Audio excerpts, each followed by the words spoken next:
Mereka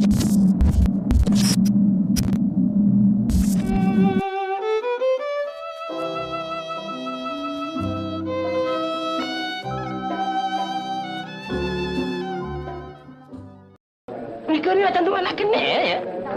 Apa tidaknya. Apa? Baik. Ya, sudah. Terima kasih. Di mana kita berjumpa ni? Masa kita sama-sama naik haji. Tak mengkala teman naik haji ya. Tahun depan baru nak cadang ni. Sama-sama mengantarkan orang naik haji. Ya, tu ya lah ya. Cepatnya perlu. Ya, maksudnya satu ya. Kita sama-sama mengaji pondok dulu kan. Ngaji pondok mana? Baik, pondok teman mengaji ni. Sama-sama mengaji apa ni tasawuf. Tasawuf? Tasawuf. Semanggu ini. Betul ya. Ya. Siapa nama ustaz yang mengajar kita tu? Ustaz Noh Keke. Noh Keke. Itulah mati lelaki mak saya. Ya. Saya dengar kabar Ustaz Noh Keke pun nak mati kena tebek. Tembak. Entahlah, sahabat kabar begitulah. Ya. Minum seorang ke? Sudah. Bagi kopi sate. Kopi satu. Satu. Gaya nampak Gaya. Biar apa-apa kata orang asal gaya tak apa. Seniman A.R. Tompel. Jika kita menonton filem-filem arahan Allahyarham Tan Sri P. Ramlee seperti trilogi Do-Re-Mi, pasti akan mengenali sebuah watak yang memegang watak Re. Nama besar ke nama kecil? Serupalah besar kecil. Nama besar orang panggil Amore. Wah. Nama kecil orang panggil Re. Wah. Beliau dilihat sangat bersahaja apabila melontarkan dialog dalam setiap filem lakonannya. Seniman yang dimaksudkan ini adalah A.R. Tompel atau nama sebenarnya Aman Ramlee bin Jaafar. Beliau telah dilahirkan pada 24 Oktober 1918 di Tanjung Balai, Sumatera, Indonesia.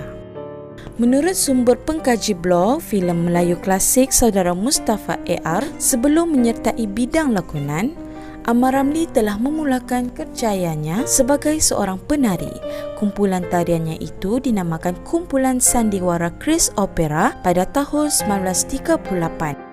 Beliau yang juga lebih dikenali dengan nama panggilan A.R. Tompel ini kerana terkenal dengan menghasilkan banyak cerita komik, antaranya Nasib si Tompel, Mimpi si Tompel dan Si Tompel Tertuduh, sehinggakan dirinya mendapat jolokan Tompel hingga ke akhir hayatnya. Kedatangannya ke Singapura ketika itu telah dilantik sebagai penolong pengarah dalam kumpulan sandiwara rayuan asmara pada tahun 1946. Seterusnya pada tahun 1949, syarikat perusahaan Jalan Ampas iaitu Malay Film Production telah menjalankan uji bakat dan beliau telah berjaya mendapatkan peluang berlakon. Filem pertama lakonannya adalah Nilam pada tahun 1949 dengan memegang peranan sebagai pembesar istana. Namun dalam filem ini, nama beliau tidak tercatat sebagai pelakon kerana hanya memegang peranan kecil sahaja. Selepas filem itu, beliau ditawarkan lagi berlakon dalam filem Racun Dunia pada tahun yang sama. Dalam filem inilah buat pertama kalinya nama A.R. Tompel tercatat di kredit title Karman A.R. Tompel. Beliau terus digandingkan lagi dengan pelawak D. Haris dalam filem Dewi Murni, Takdir Ilahi, Aloha, Berdosa dan Pulau Mutiara. Di dalam filem Takdir Ilahi, A.R. Tompel telah dilantik menjadi penolong pengarah oleh L. Krishnan serta bertanggungjawab dalam kerja menyusun dialog. Pada tahun 1958, syarikat perfilman Merdeka Film Enterprise yang juga dikenali sebagai Merdeka Film Production telah ditubuhkan di Kuala Lumpur.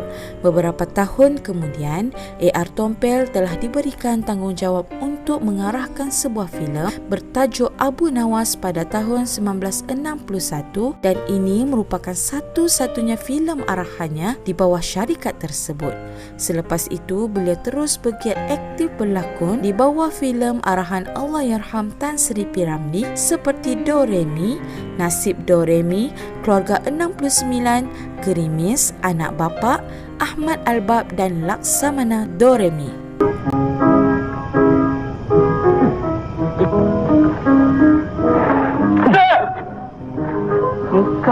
senyum aja aku tengok orang. Jadi penyamun mesti garang. Ini bukan penyamun, ini orang tu untuk nenek. Jadi penyamun tak boleh cakap. Nak menyamun pun susah. Filem Laksamana Doremi merupakan filem terakhir lakonannya seperti Allahyarham P. Ramlee sebelum meninggal dunia. Semasa hayatnya, A.R. Tompel dikatakan mempunyai 18 orang anak hasil daripada 6 perkahwinan iaitu P. Suryati, Salmah Ismail atau Saloma, Syamsiah, Zainun Yusof, Azizah Ismail dan Romina Sidi atau Mak-Mah. Antara anak-anaknya hasil dari perkahwinan bersama P. Suryati telah dikurniakan 4 anak dan hanya 2 orang sahaja yang berbakat sepertinya sebagai pelawak iaitu Armaya Aman Ramlee A.R. Badul dan Amran Aman Ramlee Amran Tompel. Bagi perkahwinannya bersama Saloma pula, A.R. Tompel hanya mempunyai seorang anak iaitu Armali Aman Ramlee yang lebih terkenal sebagai pemuzik dibandingkan pelawak. Perkahwinannya bersama Jah Ismail pula dikatakan mempunyai 10 orang anak tetapi tidak seorang pun yang berbakat sepertinya. Manakala hasil perkahwinan bersama Mak-Mah atau Romina Sidik pula hanya Adlin Amar Ramlee saja yang paling ke depan mengikut langkah ayahnya sebagai anak seni. Memang anak bapa. Anak bapa.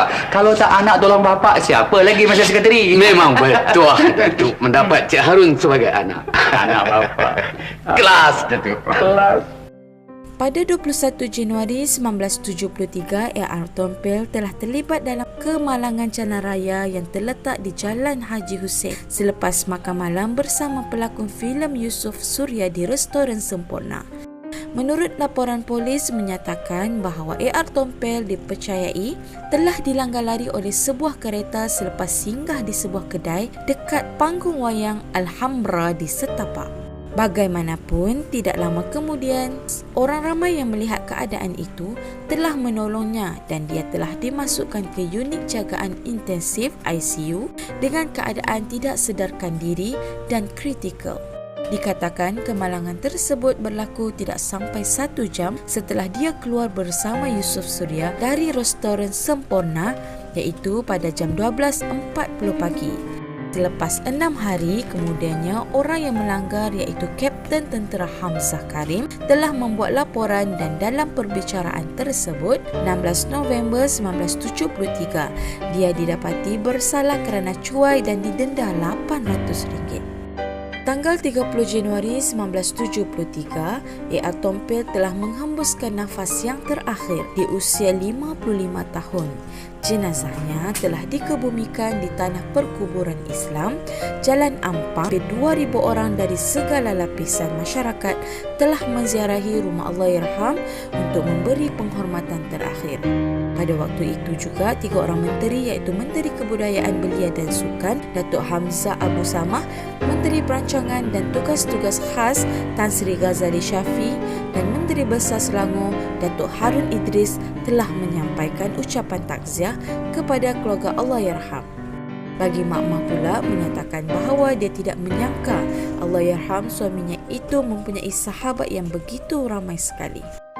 Semoga roh Allahyarham Amar Ramlee bin Jaafar ditempatkan di kalangan orang yang beriman dan beramal soleh. Al-Fatihah.